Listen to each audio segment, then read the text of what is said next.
CBSE class 12 maths हमारा chapter है differential equations और हम CBSE के प्रीवियस ईयर क्वेश्चंस कर रहे हैं। हमारा टॉपिक है होमोजेनियस डिफरेंशियल इक्वेशन। अगला क्वेश्चन है क्वेश्चन नंबर 43। हमें शो करना है कि ये डिफरेंशियल इक्वेशन होमोजीनियस है और इसका जनरल सॉल्यूशन हमें निकालना है। यह question CBSE sample question paper 2018 में 4 मार्क्स का आया था और जनरली हम शो करते ही हैं, पर यहाँ लिख भी दिया गया है। तो एक बार आप इस क्वेश्चन को ट्राई करिए, फिर हम आगे बढ़ते हैं। तो यहाँ पर हमने सबसे पहले गिवन डिफरेंशियल इक्वेशन लिखा, dy बाई डी एक्स के फॉर्म में चेंज किया और यहीं पर इक्वेशन 1 मान y बाई डी एक्स है वो एफ वाई बाई एक्स में रिप्रेजेंट हो सकता है। तो therefore dy by d x can be represented in the form of f y x and so it is a homogeneous function of degree 0। ठीक है, thus dy by d x is homogeneous differential equation. एक बार हमने ये show कर दिया तो हम लोग y equal to v x put करते हैं, y equal to v x, तो dy by d x is equal to v plus x d v by d x. उसके बाद हम इसको हमेशा की तरह इक्वेशन 1 जो हमारा डिफरेंशियल इक्वेशन है उसमें पुट कर देंगे। तो जब हम लोग पुट करेंगे तो हमारा ये आंसर आ जाएगा।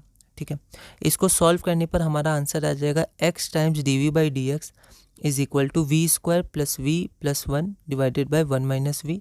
इसको वेरिएबल सेपरेट किए तो इतना आ गया। ठीक है, तो हमारा ये आ गया। ठीक है, अब यहाँ पर अगर हम देखें, अब यहाँ पर आप ध्यान दीजिए, ये आपका पार्शियल फ्रैक्शन का क्वेश्चन हो गया। ठीक है, तो अब ये आपके जो इंटीग्रेशन के कॉन्सेप्ट है वो इसमें बहुत लगते हैं, integration by parts, partial fraction, general integration. ठीक है, सब्स्टिट्यूशन से। तो यहाँ पर पार्शियल फ्रैक्शन जो हमारा न्यूमरेटर है उसको मान लिया, डिनोमिनेटर का डिफरेंशिएशन प्लस एक कांस्टेंट भी। इसको सॉल्व करने पर ये पार्शियल फ्रैक्शन है तो a आ गया, b आ गया, उसको हमने यहाँ पुट कर दिया a और b को। तो एक इसको हम लोग ये लिख सकते हैं। अब इसको हम इसमें पुट कर देंगे 1 बाई वी। तो पुटिंग इन इक्वेशन 2, इसको हमने 2 माना था तो 1 बाई वी को हमने इसलिए ब्रेक किया ताकि ये डिफरेंशिएशन डायरेक्ट आ जाए, तो हम log t मान के आगे बढ़ सकते हैं, मतलब जो डिफरेंशिएशन log t आएगा। तो इसको हमने ऐसे लिख दिया। ठीक है, उसके बाद हमने इसको ऐसे ब्रेक कर दिया। अब इंटीग्रेट करेंगे। अब क्यों? क्योंकि अब हमारा नीचे वाले का डिफरेंशिएशन ऊपर आ चुका है, तो अब हम लोग इंटीग्रेट करेंगे। ठीक है, अब यहाँ पर जब हम लोग इंटीग्रेट करेंगे तो यहाँ तो log आ जाएगा, log t, तो डायरेक्ट लिख दिया। अब यहाँ पर क्या होगा, इसको हम लोग स्क्वायर में ब्रेक करेंगे और आगे बढ़ेंगे जैसे करते थे। तो इसको जब स्क्वायर में हम लोग करेंगे तो ये मेथड होता है वी स्क्वायर प्लस 2ab और b को हम लोग खुद मान लेंगे 1/2 और फिर जितना बचेगा उसका स्क्वायर को वहाँ लिख देंगे। ठीक है, तो ये आपका हो जाएगा एक्स स्क्वायर प्लस ए स्क्वायर। तो एक्स स्क्वायर प्लस ए स्क्वायर क्या होता है आपका, तो 10 इन्वर्स होता है। ठीक है, और a तो 1/a हो जाएगा, तो a आपका √3/2 है, तो 1/a करिएगा तो 2/√3 आ जाएगा। ठीक है, सब इंटीग्रेशन के कॉन्सेप्ट्स हैं, इनको आप देख लीजिएगा। तो इसको हमने इंटीग्रेट किया, ये आया, इसको किया, ये आया, log mod x plus c1। ठीक है, उसके बाद इसको थोड़ा सॉल्व किया, यहाँ पर थोड़ा हमने सिंप्लीफाई किया तो इतना आ गया।